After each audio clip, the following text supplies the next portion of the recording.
What happens if more than one person is at fault? When somebody hires me and there are multiple parties at fault, we pursue all the parties that are at fault. We'll bring a case, we'll open up claims against all the insurance companies involved. The parties start blaming each other and pointing the finger at each other. And so sometimes what we'll do is in the course of a case, we'll all sit down and get in the room and see if we can come to kind of mediate conclusion as to percentage of fault and the value and who's paying for the damages. Now, that usually doesn't work out very well. 90% of the cases, though, in those situations, we can settle the case. In the event that we can't, we have to file a lawsuit. We have to include all the parties that have potential fault. There may be 2 or 3, 4 parties that we have to bring a lawsuit against, one lawsuit against 4 different parties if they all have some measure of blame. And then what ends up happening as we go to court is, again, they point the finger at each other. And ultimately, it would be up to a jury to place a percentage of fault on each party. The jury is going to determine, number one,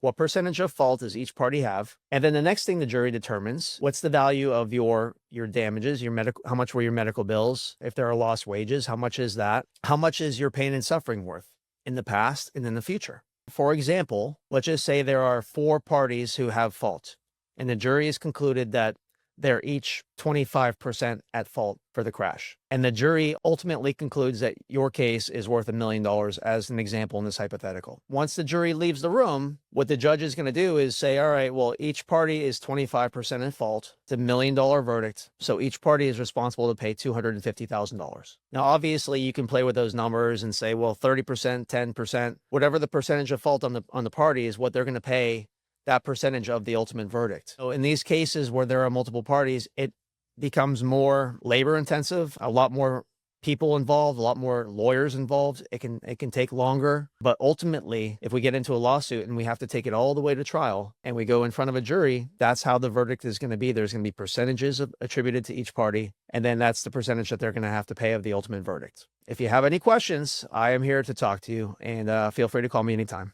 Thank you.